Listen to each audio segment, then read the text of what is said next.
Sejam bem-vindos de volta ao palco da praça. Palco que acabou de receber uma porrada aqui, né? Essa mesa foi absolutamente impactante, né? Da Cida Bento com a Winnie Bueno e mediação da Juliana Borges. E agora a gente vai ter uma daquelas mesas que a gente concebeu aqui, que é o encontro do público, dos leitores, com os grandes autores da literatura brasileira, que é o que a gente tem promovido aqui, né? A grande ficção brasileira dos dias de hoje, a gente está trazendo para a praça e trazendo um encontro direto entre leitores, autores e editores. E é nesse espírito que a gente vai fazer essa mesa de agora, que ainda tem uma novidade. Ela está sendo transmitida ao vivo pela Rádio Eldorado, a quem a gente agradece muito pela parceria. É uma oportunidade dessa feira chegar. Palmas para Eldorado. Muito obrigado. É uma oportunidade dessa feira chegar mais longe, né?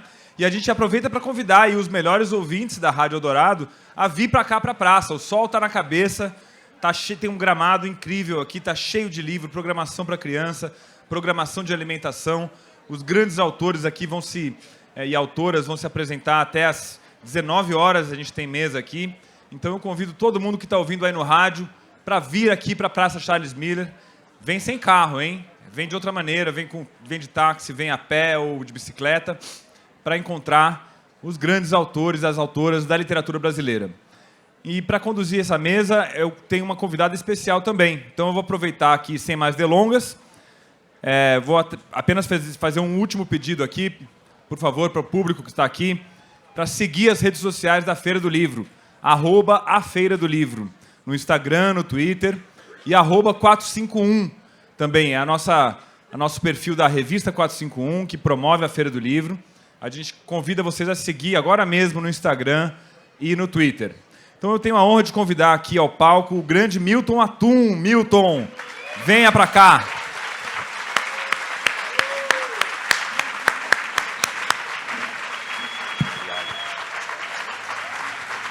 Por favor, se acomode aqui, pode ser.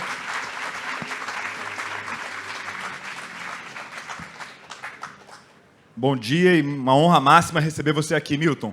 E para conduzir a conversa, eu chamo a Roberta Martinelli, querida amiga e apresentadora da Rádio Eldorado. Obrigado. Todo mundo conhece a Roberta, essa voz que embala os nossos dias, né, na rádio, e que agora está inaugurando um projeto de literatura na Rádio Eldorado. Quer falar rapidinho antes de começar a conversa? Como é que vai ser isso? Sim. Bom, a gente já está ao vivo na Rádio Eldorado, então, olá, ouvintes da Rádio Eldorado. Oi, pessoal da Feira do Livro, estou super feliz de estar aqui. Eu fiquei pensando nisso, né? Quando eu comecei, eu tenho um programa de música brasileira que chama Som a Pino, todo dia, meio-dia.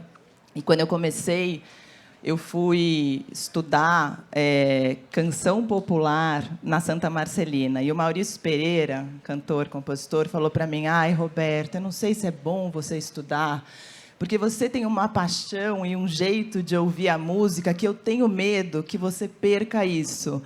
Eu não sei se eu concordo com ele ou não, mas, todavia, entretanto, eu acho que agora essa minha entrada na literatura, lançando o Clube do Livro Eldorado, é movida por essa mesma paixão inicial que me colocou na música. Eu tenho uma paixão por livros há muito tempo e queria também falar deles e conversar com pessoas como o Milton Atum, que está aqui do meu lado nessa pré-estreia. Acho que uma pré-estreia com medalhinha de honra para mim. Estreladíssima, assim. Essa pré-estreia. Né? Então é isso. E aí, logo mais, a gente estreia o Clube do Livro Eldorado. Vai ser um livro por semana. E a gente fala metade do programa com alguém que amou, alguém que gostou, alguém que leu o livro. E, na segunda parte, com o autor. Esse é o Clube do Livro Eldorado. Maravilha. Então, vamos ouvir o Clube do Livro Eldorado. E eu convido vocês também a estar logo mais aqui com a Roberta, que vai comandar uma mesa de homenagem a Rita Lee, com 3 cantoras paulistanas, Tulipa Ruiz, Thier e Paula Lima, que vem aqui, patrocínio Kleenex. Obrigado. Obrigada, gente. Obrigada, Paulo. Obrigado, Milton. Bom, estou aqui nessa Feira do Livro desde quarta-feira à noite e na 451 eu li a parte com Milton Ratum e que ele fala tão bem que Pacaembu significa terra alagada e que em junho aqui estaria alagado de palavras e o que nos resta senão palavras e amor. E eu acho que é isso que está acontecendo aqui, né, nesses dias. É isso, né, Milton? É isso, bom dia, muito obrigado, Roberto, obrigado pela presença de vocês. Eu acho que nos resta isso, né?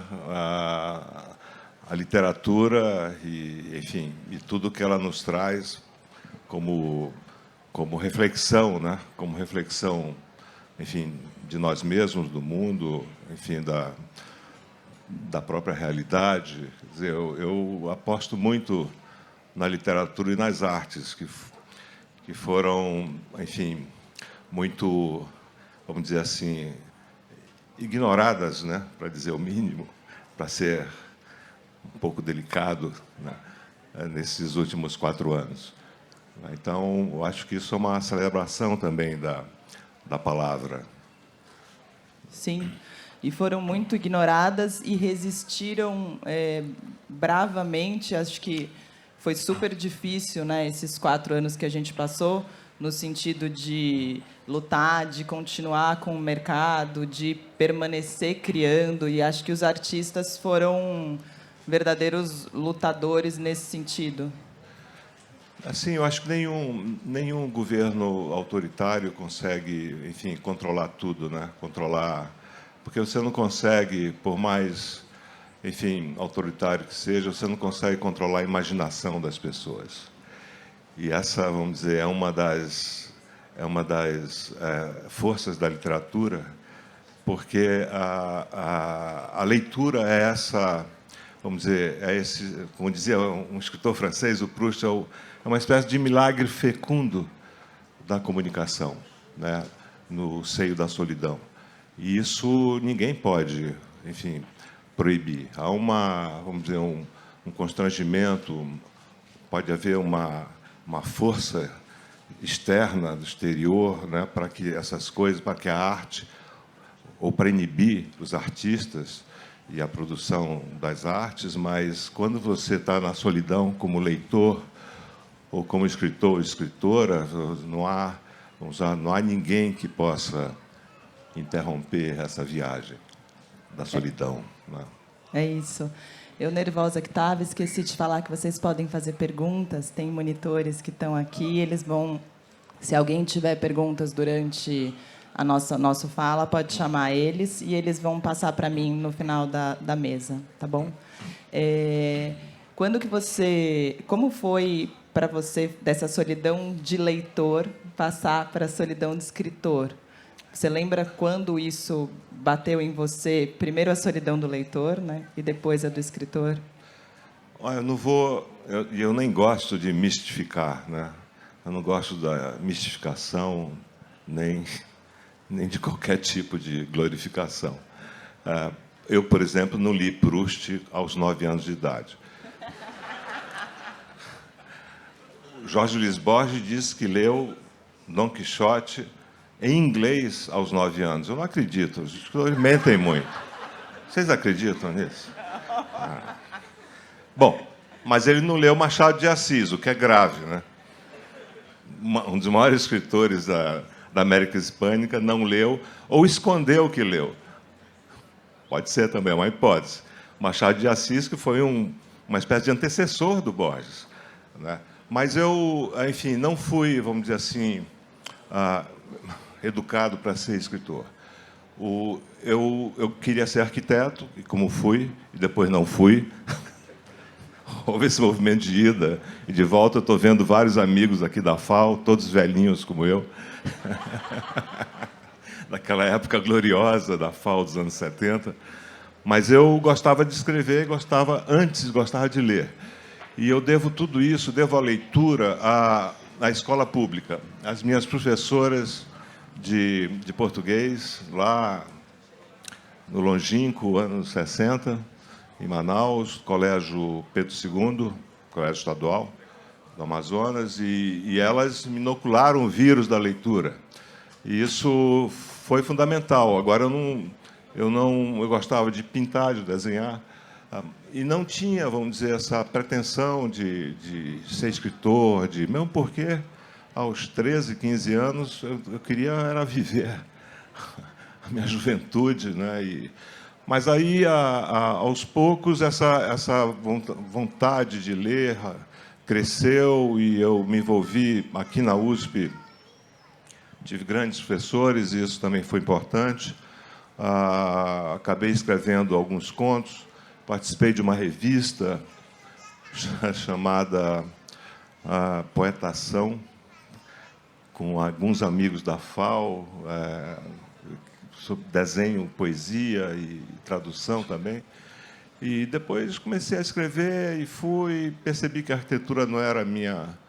Enfim, que eu não ia ser arquiteto. Tive algumas decepções como arquiteto, nos poucos anos de... Até contei uma história. Uma vez, o meu último projeto foi uma casa em Manaus, e um dia eu passo uma casa para uma família, um lar, vamos dizer assim.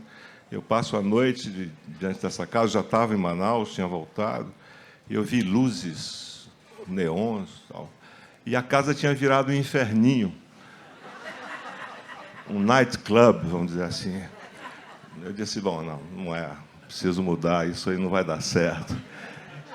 E toda, vamos dizer, esse empenho, essa vontade da nossa geração, daqueles anos 70, de projetar a habitação popular, de pensar na arquitetura também como para a coletividade, essa carência enorme de habitação popular no Brasil, e aquilo não deu certo. Não deu certo na época. Vocês, os mais enfim, idosos, se lembram do malfadado BNH, né? Aqueles projetos horrorosos que, enfim, que não deram certo. É como se no Brasil os pobres não tivessem direito a uma arquitetura digna, né? E lembrar aquele belo poema do João Cabral, que foi uma espécie de hino da nossa também geração, a fábula de um arquiteto, né? Portas por onde, jamais portas contra. Eu acho que fiquei pensando agora, né, que também a juventude tem um lance. Eu fui estudar direito com 1000 ideias e 1000 coisas que eu gostaria de fazer, e quando eu estava lá eu percebi que eu devia ir para o teatro, que lá eu não ia conseguir as coisas que eu desejava, e depois fui mudando. Mas você falou ali da sua juventude, e quanto dessa juventude, né, o quanto dessa vivência sua jovem e até criança é usada na sua literatura? Eu acho que é fundamental, isso você não sabe ainda na infância, mas quando você cresce e começa a escrever ou a pensar no passado, eu considero a infância fundamental. A infância e a primeira juventude, eu acho que são decisivas para quem pretende escrever, porque você olha para o passado e pensa em reinventar esse passado, né? Não como ele foi, mas como ele poderia ter sido na sua imaginação, né? Que é essa, eu acho que... E tudo que eu escrevi, desde o meu primeiro romance, O Relato de um Certo Oriente, lá se vão mais de 30 anos, até A Noite da Espera e Pontos de Fuga, tem a ver com a minha vida, com a experiência da minha juventude, porque eu não conseguiria escrever sobre o passado muito recente. Ele não foi esquecido ainda. Eu acho que o melhor passado para quem quer escrever é o passado esquecido. Sim. E o quanto o quanto de... Você falou isso, mas na época que a gente é criança, a gente não sabe que está fazendo isso, né?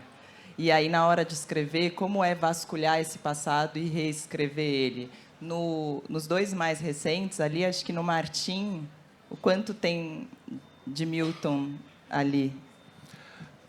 Tem alguma coisa, mas nos outros também tem algo de mim, né? No Nortista, no próprio Julião, enfim, nas mulheres também.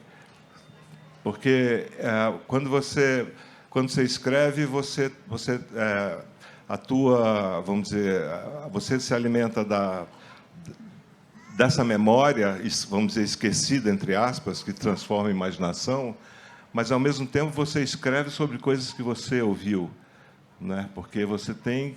O exílio é isso, né? O sair de si. Né? Então, você ouve também muitas coisas, né? E aí filtra aquilo que é mais importante para a tua imaginação organizar aquilo que você está escrevendo. No caso de Brasília, eu sou muito mais próximo do Martim quando ele sente a solidão de Brasília, naquele momento horrível, né, de 68, quando ele chega, em janeiro de 68, que é o ano também do AI-5, do ato institucional número 5, dezembro, 13 de dezembro, salvo engano, de 68. E essa solidão que eu senti profundamente quando eu fui para Brasília com 2 amigos. Mas todo o resto, vamos dizer, o drama dele, vamos dizer, o drama moral dele, a angústia dele de ter perdido a mãe, talvez, ele não sabe ainda, né? Isso, enfim, faz parte da construção mesmo, da personagem. Porque uma das coisas que você, quando escreve um romance, você, como diria o Conrad, ele se referindo a uma personagem dele, chamada Heist, acho que é do romance Vitória, ele diz: não, eu conheci essa personagem, eu sei quem ela é. Você tem que saber mais ou menos quem é essa personagem, né, que você está inventando.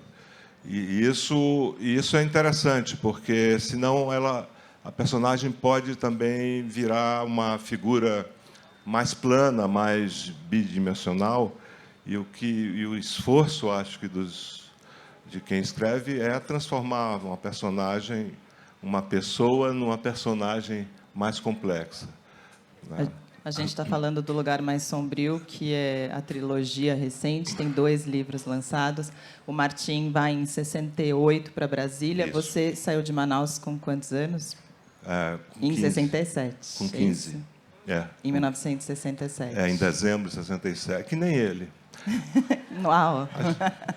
Mas é uma coincidência só. Posso imaginar que sim. Os romances estão cheios de coincidências.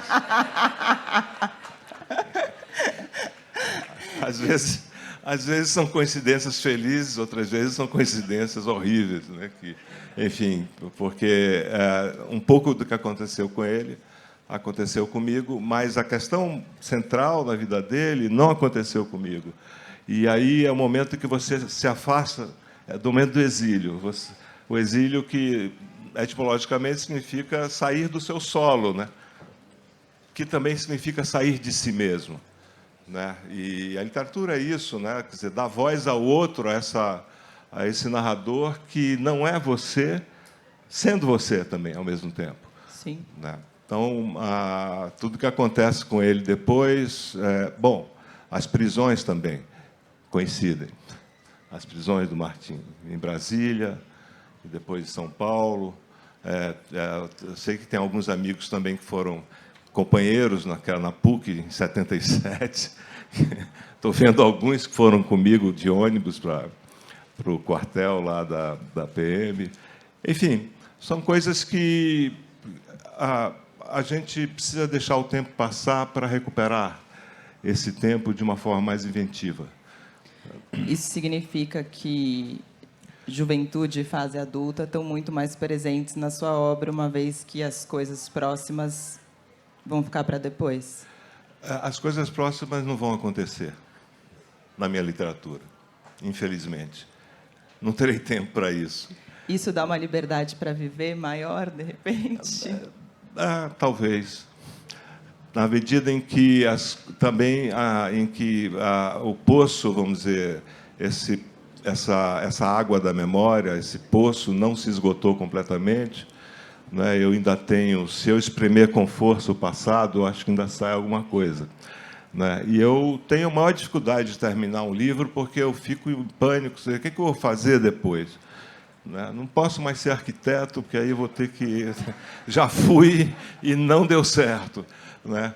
Então, quando eu escrevo, eu procuro prolongar essa escrita para me manter vivo também, né? Porque, então, cada dia, 3 frases está bom.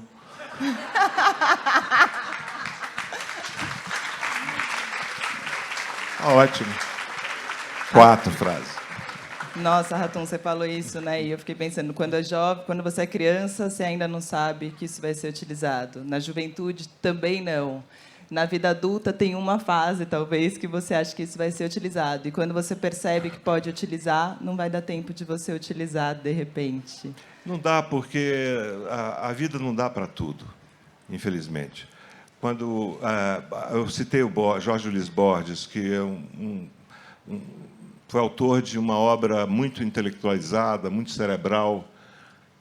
Talvez ele, como aquele grande poeta francês, e o nosso Paul Valéry, o João Cabral, eles não acreditavam na inspiração, né? Eles diziam, como Valéry dizia, a literatura tem que ser feita, como é que ele dizia? Com toda a lucidez. Com toda a lucidez. E o João Cabral concordava com isso. Bom, a gente pode discordar, né? Eu não acredito que não haja um momento de inspiração que, enfim, que possa ajudar a compor um poema ou a escrever uma passagem de um romance. Então, nem sempre é total lucidez. Entra também, vamos dizer, o imprevisível, e a imaginação faz parte do imprevisível, né? Porque às vezes você caminha numa certa direção e quer alguma coisa para aquela personagem e há vamos dizer, um desvio de rota.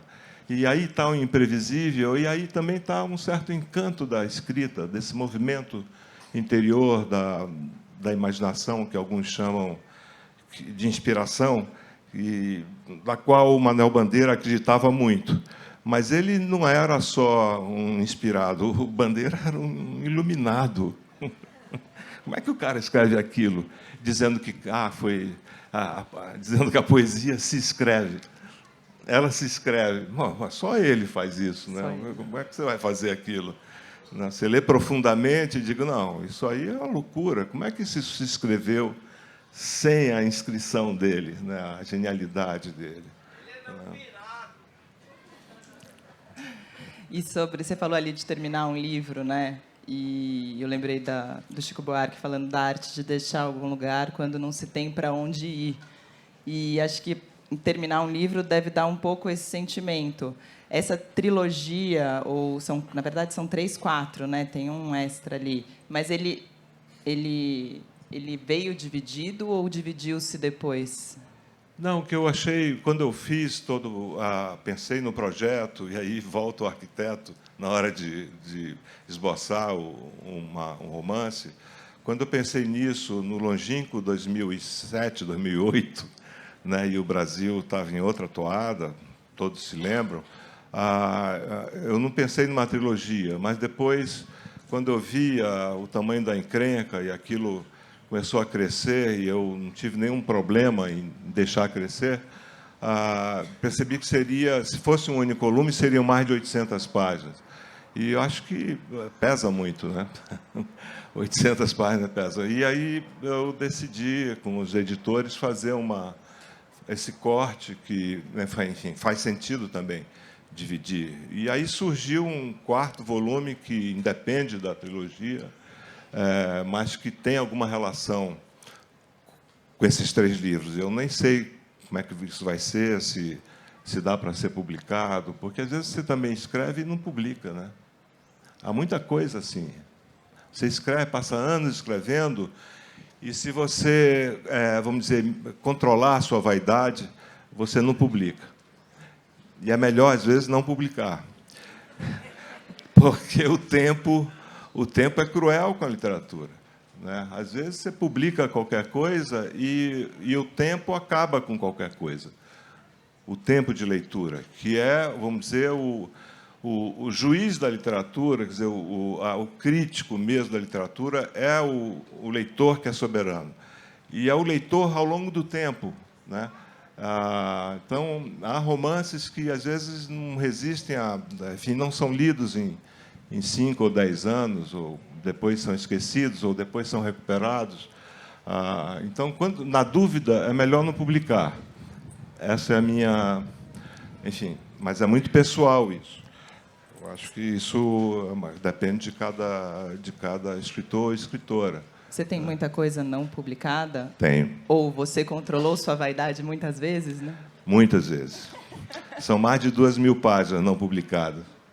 Uau. Então, você imagina que há uma vaidade aí mitigada, mas não publicadas e que não serão publicadas.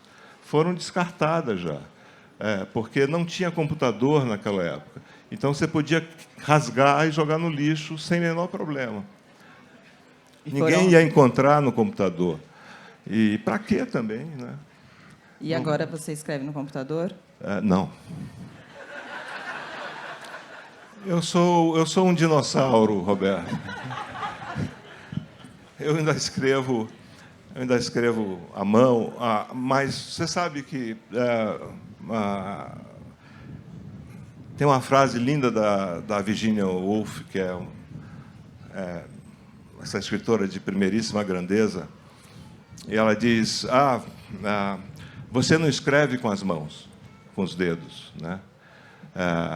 Você escreve com tudo aquilo que você é. Então, acho que isso é fundamental para quem escreve a lápis, a caneta, a mão, ou a computador.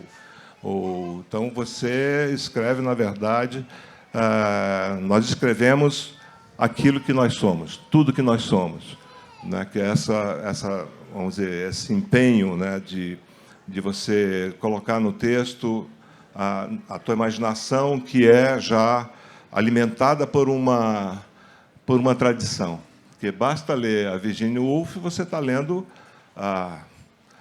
uma literatura, uma biblioteca inteira, né? Que às vezes a gente esquece que a leitura de um livro, nela está contida a leitura de muitos outros livros, né? Quer dizer, a Virginia, Machado, que são autores, vamos dizer, altamente intelectualizados, né? Machado, aquela erudição dele, o Brás Cubas é esse erudito pedante e inconsequente, não serve para nada a erudição dele, mas é também a expressão de uma erudição do próprio Machado, que era um escritor que leu muito e conhecia os clássicos enfim, e usou isso para falar do pedantismo, né, desse personagem incrível que é o Brás Cubas, não é?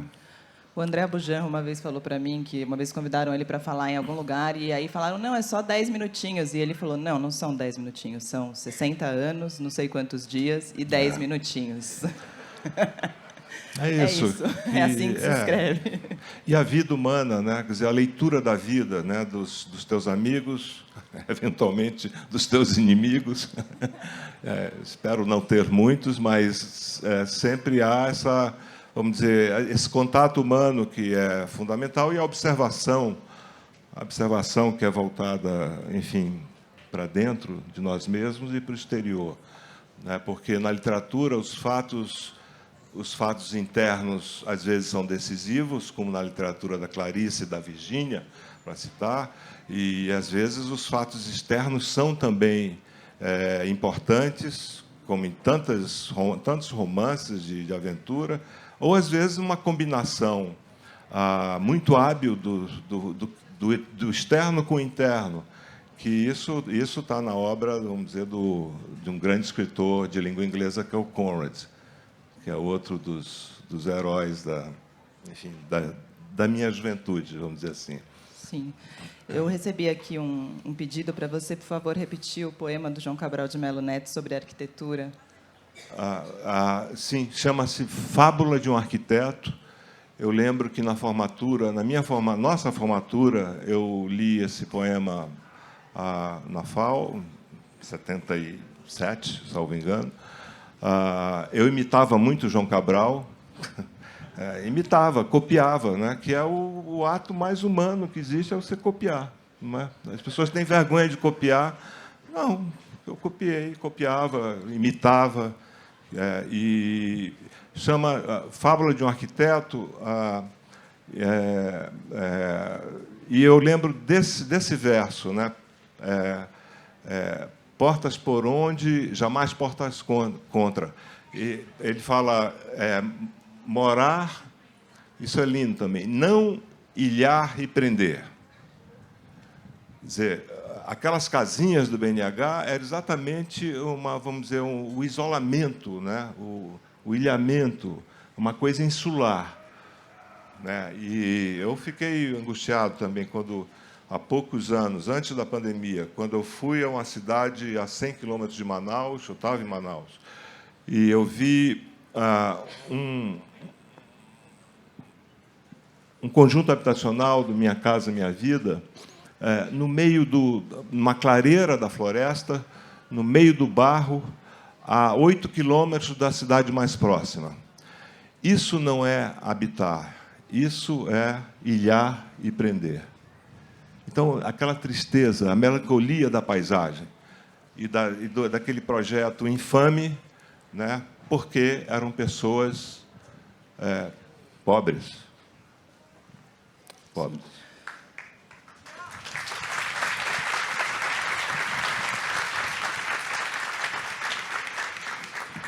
Falando em Manaus, você falou ali que, assim como o Martim, você saiu de lá em 67, 68, e nessa época acho que Manaus ainda era muito misturada com a floresta, né? Era uma cidade tudo muito junto, e é uma cidade que cresceu muito no sentido desse desenvolvimento que se pensa e que vem destruindo tanta coisa também.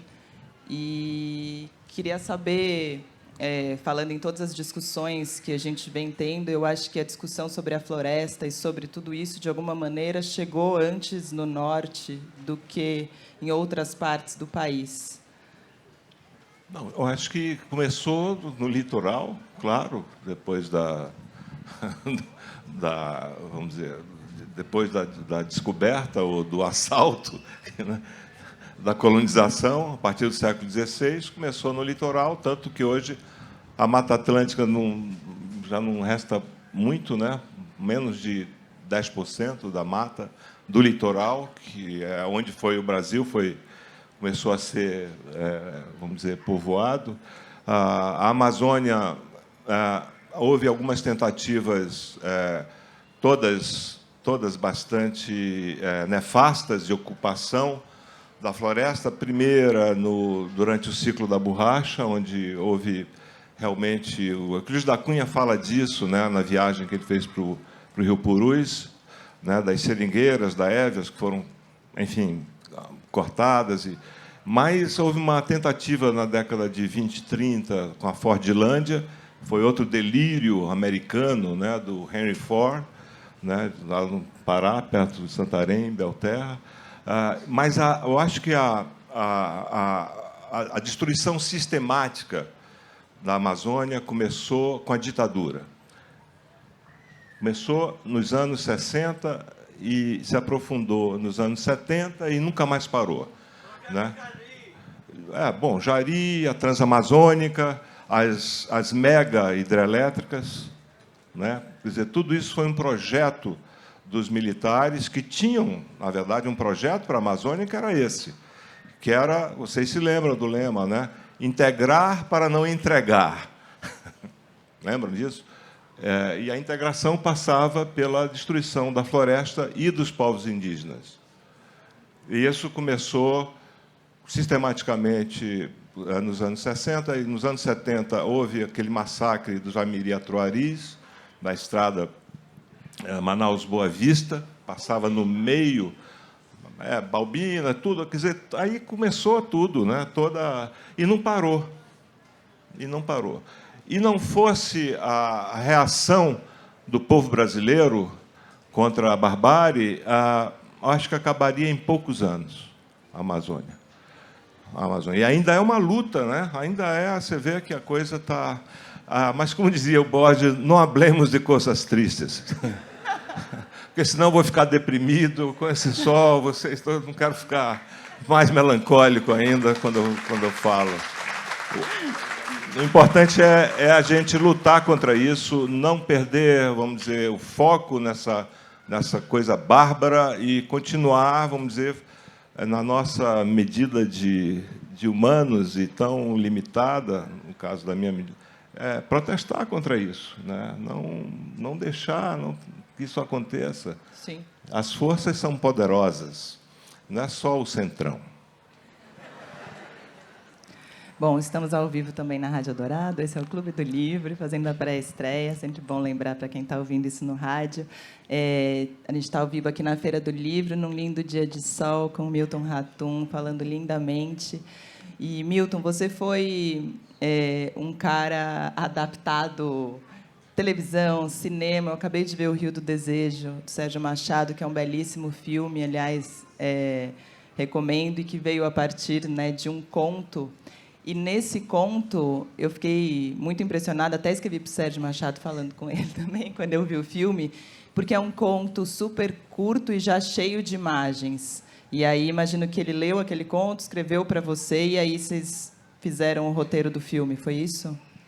Foi, ele gostou do conto, achava que ali tinha, vamos dizer, podia inspirar um longa-metragem.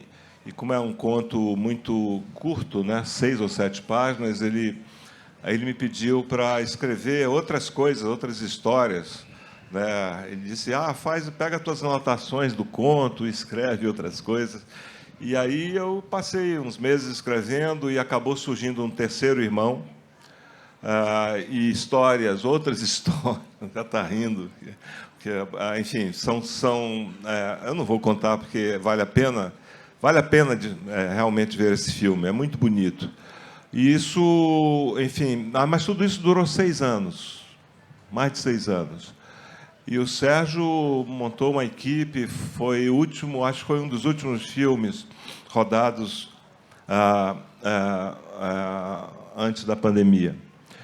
E já o Inominável já estava cortando todas o Inominável, vocês sabem, ele estava cortando todos os recursos mesmo para o cinema brasileiro.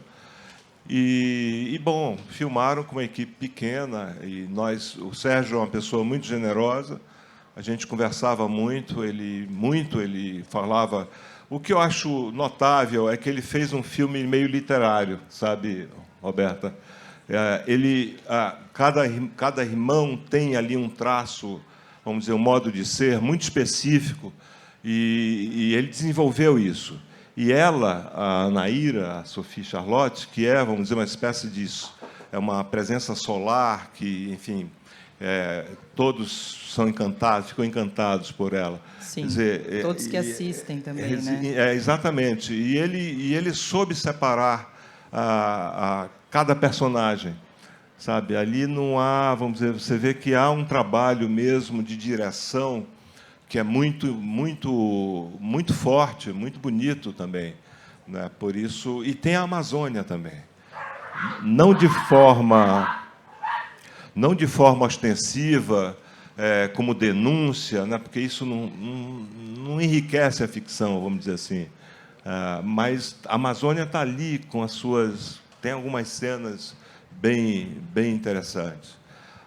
Eu acho um belo filme, né? E a figura da Naira, né, da Sophie, é essa figura, essa mulher que encanta os 3 irmãos e ao mesmo tempo não está apenas sexualizada, né? Ela tem ela tem 1000 camadas de encantamento para os irmãos e para o público que assiste. Isso é muito legal de ver, né? Tem um mistério, né, que é o do amor. Dá para explicar o amor? Dá para dizer o que você sente, mas como que acontece? E é esse mistério que está no centro do filme. E eles não querem se apaixonar porque são leais ao irmão, mas não conseguem também deixar de se apaixonar por ela. E ela não sabe, ela também não sabe exatamente. Quer dizer, não tem nada a ver com Madame Bovary, nada. Nada. Esqueçam Madame Bovary, é outra coisa. É uma mulher do século XXI. na Amazônia, que trabalha, que tem força, que tem, sabe, que não anda numa carruagem para fazer amor, não precisa se esconder, né? Então, ela tem uma vida dela própria. E o Sérgio, enfim, tudo demora, né? Foram anos, é assim, né? Sim. É assim. E no Rio do Desejo tem os 3 irmãos, né? E fiquei pensando nessa relação entre irmãos também, que é tão presente na sua obra. E como isso está na sua infância ou juventude? É muita invasão eu perguntar isso? Não. Sabe que eu não sei? Porque eu não tenho irmãos. Olha, eu tenho, Milton. Quer que eu te conte? Se você quiser. Me sinto representadíssima em vários momentos. É mesmo? Mas então, eu fiz para os que têm irmãos. Eu mesmo não tenho. Eu tenho uma irmã, mas nunca tive esse embate. Eu saí muito cedo de casa. Não deu tempo para brigar com a minha irmã, né? Gostaria de ter ficado até para ver o que era esse embate, mas tudo ficou distante. Mas os meus irmãos são irmãos literários. E esse eu tive muitos. Da literatura russa, da literatura brasileira, do Machado, da literatura europeia, do livro das Mil e Uma Noites, que está cheio de irmãos e de brigas de irmãos, né, de famílias. Quer dizer, são esses irmãos literários que, enfim, que me alimentaram, na verdade. E um pensamento também sobre a minha cidade, cuja, enfim, que já está perdida e não há retorno mais para Manaus, como cidade digna que foi até os anos 60.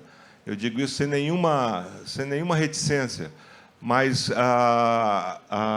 eu pensei também na cidade e um pouco no Brasil a partir dos destinos dos irmãos, dos destinos, vamos dizer, esses irmãos inconciliáveis, cujos destinos são opostos, né? Quer dizer, o que fica no norte, na Amazônia, e o que vem para São Paulo e constrói, e é muito, vamos dizer, ligado a uma ideologia, vamos dizer, de direita ou de extrema direita, né, da época da ditadura, e que serviria para uma leitura hoje, né, desses destinos, né, de um Brasil, de um triste país dividido, né, incapaz de compreender a si mesmo, de compreender o outro, né. Eu acho que Dois Irmãos é um pouco isso, né. Quer dizer, uma professora da Universidade Federal da Bahia, a Mirella Longo, ela fez um belo ensaio sobre isso, sobre os dois irmãos, na medida em que eles não se conversam, não há diálogo, não há compreensão entre eles, né?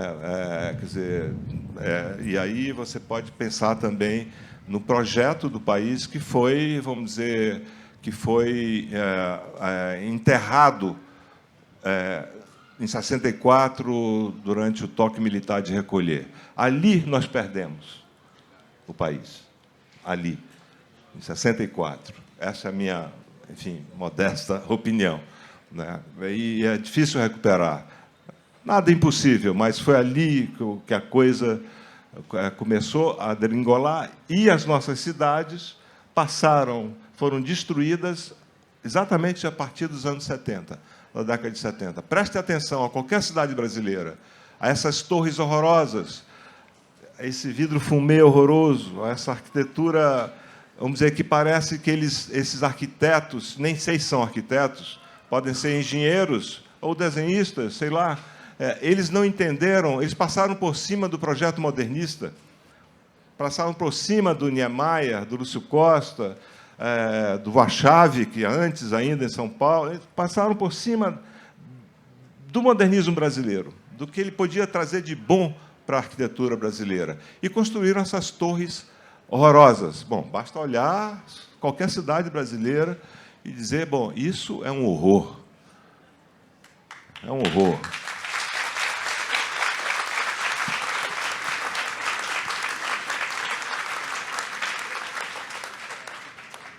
Como você acha que é possível, se é que você acha que é possível, recuperar esse projeto de país que a gente acredita através da literatura, através da arte, Sei lá, a gente está no meio de um feriado, estamos aqui na Feira do Livro, eu acho que sim, temos uma bolha, mas acho que aqui a Feira do Livro, já de alguma maneira, já fura um pouco essa bolha, né? Quando traz mesas aqui na praça, ocupando a cidade. Eu acho que tudo isso é ferramenta, é meio de reconstrução desse país que a gente perdeu lá atrás, talvez, e vem recuperando, perdendo, muito, e recuperando. Você acha? Não, eu acho que houve uma reação, houve uma organização, o Brasil conseguiu, houve uma... derrotamos o grupo, vamos dizer, de extremistas, mas nós não derrotamos o extremismo. É difícil derrotar o extremismo. Foi difícil derrotar ali. Mesmo foi ali muito difícil. Foi muito difícil. Foi muito difícil, mas aconteceu, felizmente. Né? Agora, sobre o futuro, não sei. Eu não sei dizer. Porque aí vai ser uma coisa meio de pré-digitação, de vaticínio, e eu não gosto disso. Quer dizer, eu não sei como será daqui. É um pouco com o que o Borges dizia, né? Em 1950, perguntavam para ele como vai ser a literatura do ano 2000. Aí ele disse, olha, não sei, porque como será o leitor do ano 2000? Qual será o futuro da literatura? Também não sei. Haverá literatura, sem dúvida. Mas como será esse leitor? Será que esse leitor de 2050 vai ler Guerra e Paz, ou Esaú e Jacó? Ou Grande Sertão Veredas? Eu espero, isso é a minha esperança. Alguém vai ler, né? Porque são textos tão poderosos, enfim, tão cheios de, como diria um crítico, encharcados de humanidade, né? Usar até uma palavra um pouco exagerada, que é impossível não ler, que alguém não leia esses textos. Mas falar do futuro do Brasil, não sei. Eu acho que essa é uma luta contínua, constante, como disse a Angela Davis, quando fala do racismo, ela fala, olha, é uma luta permanente. Não há um minuto de folga, né? Não há brecha para deixar as coisas. Você tem que, todo dia, estar atento a isso, essas questões da injustiça, do racismo. Quer dizer, não há trégua contra isso. Então, a vitória, vamos dizer, do Lula foi um passo a ser feito, né? Há outros, muitos a serem feitos. Né? E espero que a gente consiga, né, avançar, né? Apesar do centrão, né? Desse horror, né? Desse horror que é o centrão.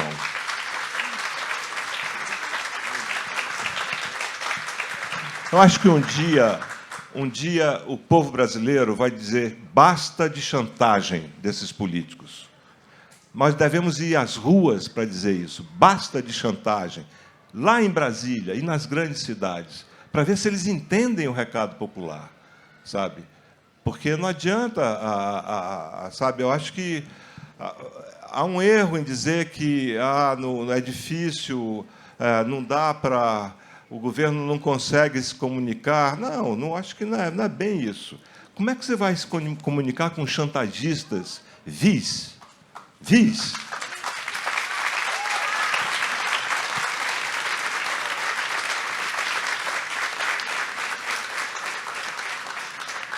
E falando de presente, não sei se essa pergunta é muito difícil, mas como é o leitor de 2023, então?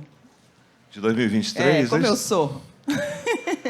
Bom, aí você pode dizer, e todos os que estão aqui eu acho que são bons leitores, grandes leitores. Eu estou vendo, tenho amigos que são... Estou vendo o meu querido Bar, é o Fábio ou é o Fábio?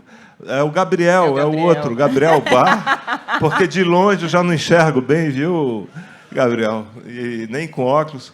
Mas eu estou vendo o Gabriel, que é um quadrinista excepcional, que adaptou Dois Irmãos. Estou vendo grandes tradutores aqui, do alemão, o Zilli, que é enfim, são grandes leitores. Estou vendo professoras são grandes leitores, e eu acho que esse é o momento também, sabe, dos professores, é a vez dos professores e das professoras formarem leitores. Por isso que o Ministério da Educação e a política educacional é uma das coisas mais cobiçadas pela extrema-direita, porque eles manipulam aí. É aí que eles manipulam. Cultura e educação. Então, eu acho que agora é a vez de ler, vamos dizer, é o momento para ler Vidas Secas. Vamos começar com Vidas Secas. Em homenagem a um dos escritores mais íntegros da nossa literatura. Mais íntegros, Graciliano Ramos. Tem uma pergunta aqui da Adelaide, que acho que cabe bem nesse momento, que é: Milton, sabemos que a escola é uma das responsáveis pelo incentivo à literatura e traumas dos jovens. Como é para você ver suas obras nas listas de leituras obrigatórias dos vestibulares? Dá um pouco de receio, porque já pensou se os jovens não gostarem do romance? Vão me culpar, né? A gente já está cheio de culpas, né, por todos os lados, dentro, fora. Culpa que não acaba mais. Eu só espero que os... Bom, para mim foi é incrível, porque conquista um público leitor jovem, de 17, 18, 20 anos. Né? E isso, eu já fui a tantas escolas e eu gosto de conversar com os jovens. Né? Agora, e os professores também orientam, né? As professoras orientam.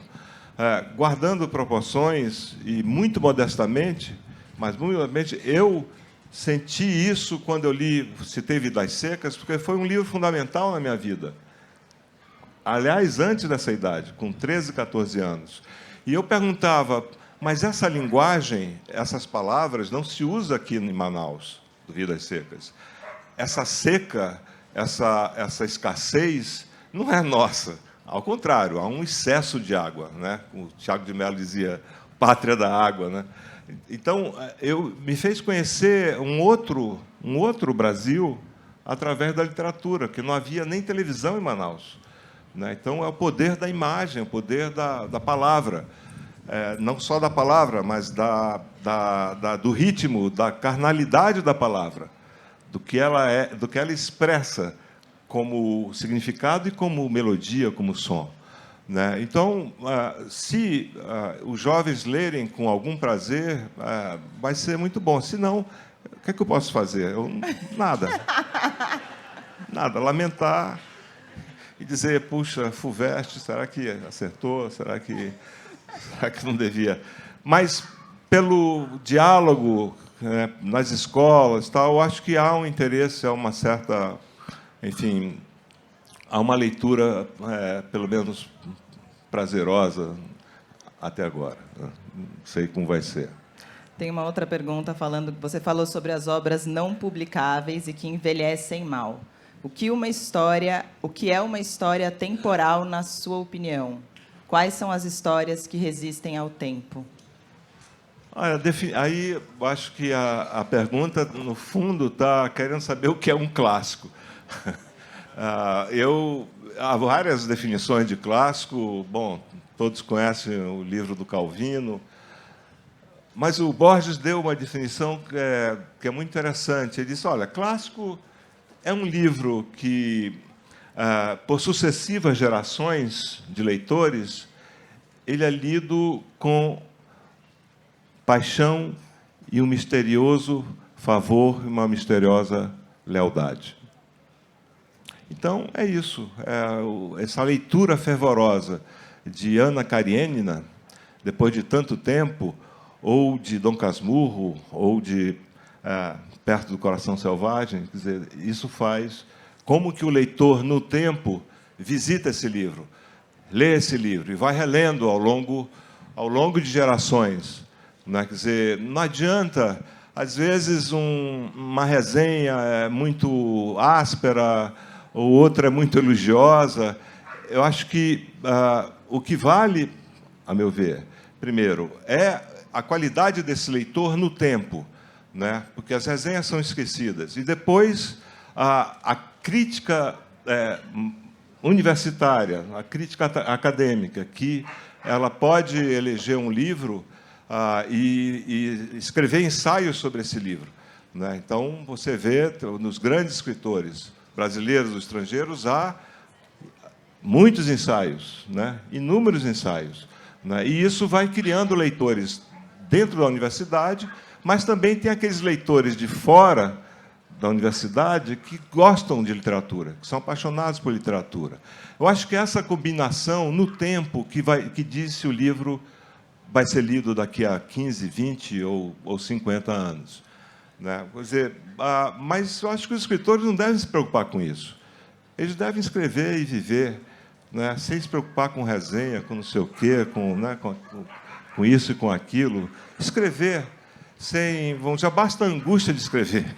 Ainda tem que se preocupar com o que disseram, o que vão dizer, o que estão dizendo. Bullshit, né?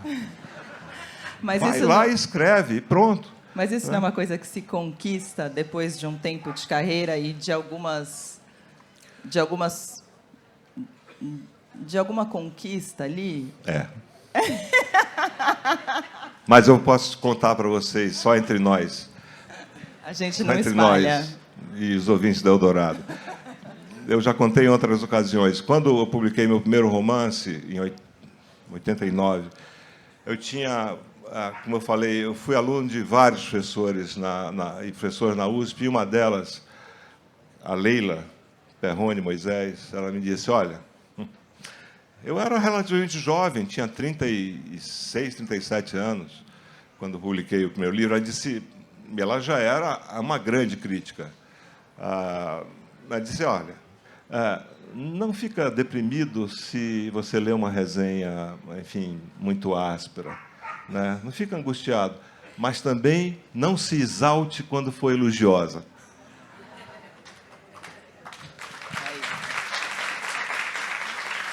Não fique deslumbrado, ela falou.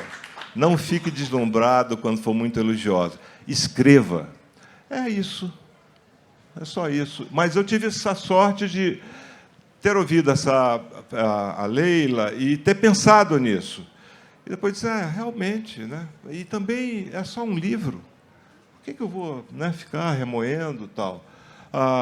E nós já temos tantos clássicos, nós já temos tantos livros poderosos, temos livros... e isso é incrível, porque o país é jovem, a República, que não deu certo até agora, mas é uma república jovem, né? Você vê que nós tivemos o Machado, que foi o maior escritor da América Latina do século XIX. Há alguma dúvida quanto a isso? Para mim, não. E tivemos um outro, Guimarães Rosa, que não deixa nada a dever aos grandes escritores europeus e norte-americanos, né? Não é pouco, gente. Como é que surgiram essas cabeças aqui? O Brasil tem uma coisa assim, né? De vez em quando tem o Caetano Veloso, tem o Chico Buarque. Na música tem muita gente. E na literatura também. Quer dizer, nós não escrevemos do zero, é isso que eu quero dizer.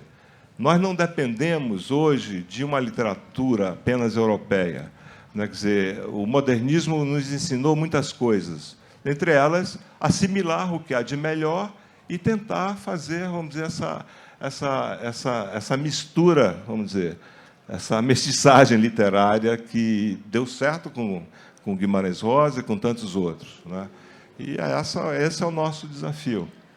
Uma vez eu entrevistei o João Donato e ele falou, eu perguntei para ele, ele falou, eu nunca li ninguém falando mal de mim, quando falam mal eu não leio, é só isso. Ele falou, então que eu saiba, só falaram bem de mim. É um bom jeito, né?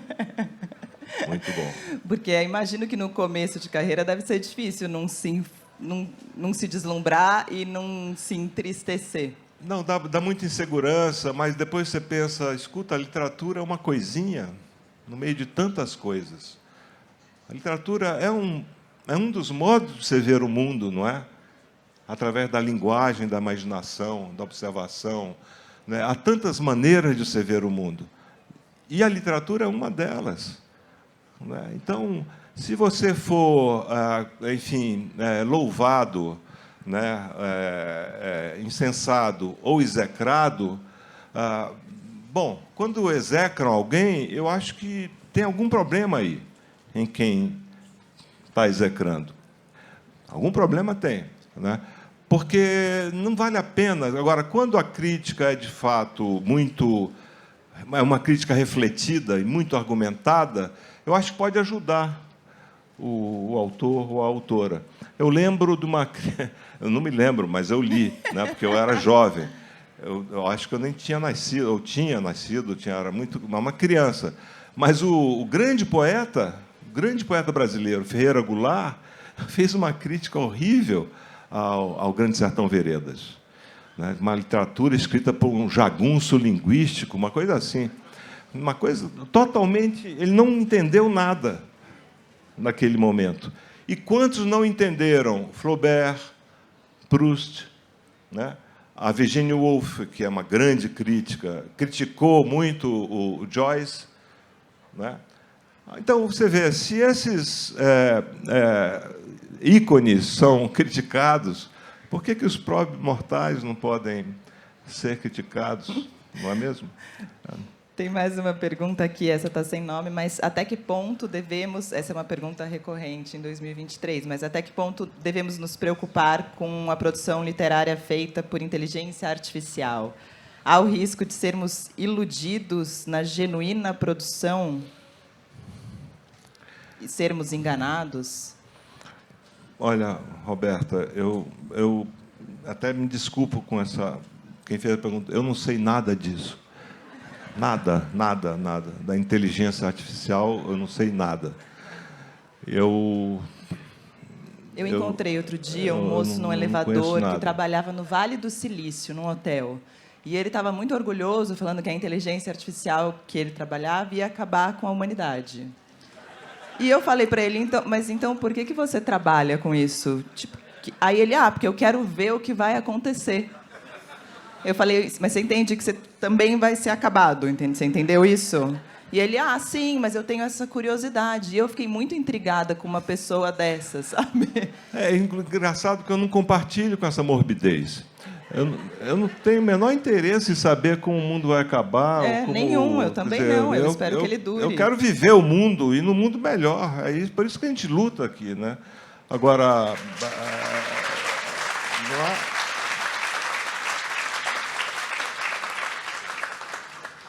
Agora, essas tecnologias também têm um lado, vamos dizer, mefistofélico, sabe? Demoníaco. E isso também, como as fake news têm. E, na verdade, fake news é um instrumento da extrema-direita, para alimentar a extrema-direita. Isso está claro, né? Ficou claro que é onde eles atuam, né? A militância virtual em cima de mentiras criminosas, né? Tem que parar, isso tem que dar um basta nisso, né? Agora, de fato, eu não sei como a inteligência artificial escreveria Guerra e Paz, por exemplo. Eu duvido. Eu duvido em russo também. Porque tem que escrever no original, não adianta. Tem a pergunta do Wellington Furtado, eu vou usar ela, acho que para encerrar, que é: os leitores, em geral, sempre perguntam sobre os elementos autobiográficos na sua obra. Que pergunta foi pouco feita ou nunca foi feita para você e que você gostaria de responder? O Wellington perguntou. Sempre foi feita essa pergunta. Eu acho que esse é um dos grandes mistérios da literatura, porque um dos grandes mistérios da literatura é o leitor. A gente não sabe o que o leitor pensa, o que ele imagina.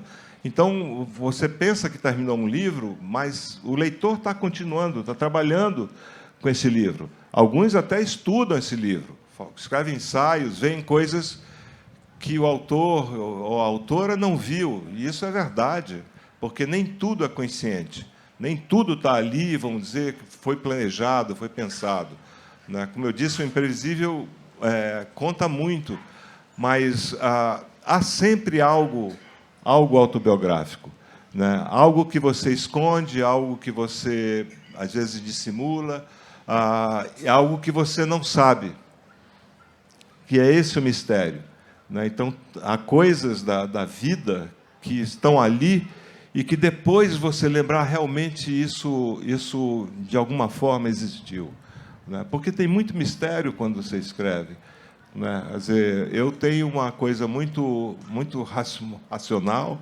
né, flaubertiana, de fazer tudo direito, tentar seguir aquilo, mas na hora de escrever, essas coisas vão embora, né, porque o romance se faz mesmo naquele momento, no momento da escrita, que é um momento, vamos dizer, quase, enfim, epifânico, né?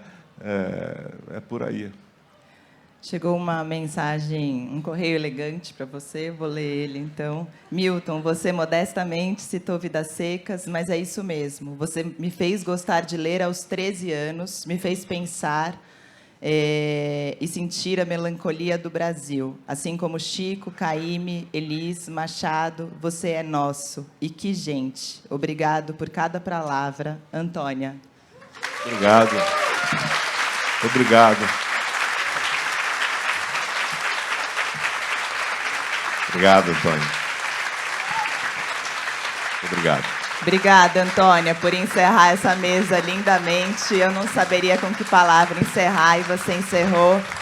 Milton Ratum estará aqui na Livraria 2 Pontos assinando, então quem quiser é só ir para lá direto. Milton, muitíssimo obrigada, você é maravilhoso, você sabe disso.